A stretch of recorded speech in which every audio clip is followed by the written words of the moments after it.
नमस्कार मेरे प्यारे बच्चों, सिर्फ 2 मिनट में टॉप 10 अवसद वाले प्रश्न, एमसीक्यू वाले प्रश्न, बहुविकल्पात्मक प्रश्न, एक एक नंबर के प्रश्न जो कि वास्तव में पेपर में चेक किए जाते। देखिए साहब, पहला प्रश्न, कवि ने मांस और बबूल किसे कहा है? स्वयं को। आजकल स्वयं को कहने वाले कम है, सब दूसरों को कहते, लेकिन कवि ने बांस और बबूल स्वयं को कहा है। अगला प्रश्न दूसरा, तार सप्तक का क्या अर्थ है? तार सप्तक का क्या अर्थ है? आंसर है सरगम को ऊंचे स्वर में गाना।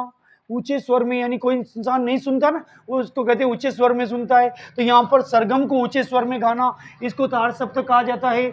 अगला प्रश्न, लेखक ने असभ्यता की जननी किसे कहा है? देखो, असभ्यता में उपसर्ग लगा है ए, और इसके आंसर में भी उपसर्ग लगा है ए, तो लेखक ने असभ्यता की जननी असंस्कृति को कहा है। अगला प्रश्न चौथा, वेरी इंपॉर्टेंट, गंतोक का अर्थ क्या है? गंतोक का शाब्दिक अर्थ क्या है? गंतोक यानी पहाड़, ऊंचे ऊंचे पहाड़, उनको कहते गंतोक, तो गंतोक का अर्थ हो गया पहाड़। अगला प्रश्न पांचवा, बहुत अच्छा है, बहुत इंपॉर्टेंट है, मैं क्यों लिखता हूँ, पाठ की विधा क्या है? मैं क्यों लिखता हूँ, पाठ की विधा क्या है? इसकी विधा है निबंध, तो इसका आंसर हो गया निबंध। छठा प्रश्न, लेखिका के पिता शक्की किस कारण थे? शक्की मतलब किसी पे अनायासी शंका करना, तो लेखिका के पिता शक्की किस कारण थे? अपनों के विश्वासघात के कारण। वो कहते हैं ना, दूध का जला छाछ को भी फूंक फूंक कर पीता है, तो जो अपने विश्वासघात कर लेते ना, तो इंसान शंकी बन जाता है। तो लेखिका के पिता शक्की किस कारण थे? अपनों के विश्वासघात के कारण।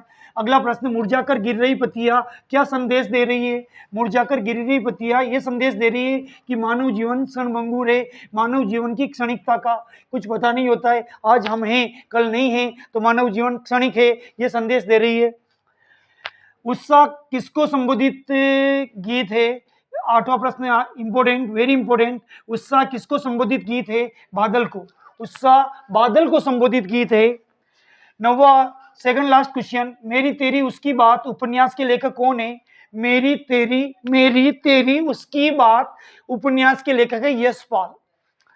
लास्ट क्वेश्चन, वो लंगड़ा क्या जाएगा फौज में? इसमें लंगड़ा किसके लिए प्रयुक्त हुआ है? वो लंगड़ा क्या जाएगा फौज में, इसमें लंगड़ा आया है कैप्टन के लिए, लंगड़ा शब्द कैप्टन के लिए प्रयुक्त हुआ है। वीडियो को लाइक करें, शेयर करें, निश्चित रूप से पढ़ के जाए। भगवान आपका कल का हिंदी का पेपर बहुत अच्छा करेगा। बहुत बहुत धन्यवाद।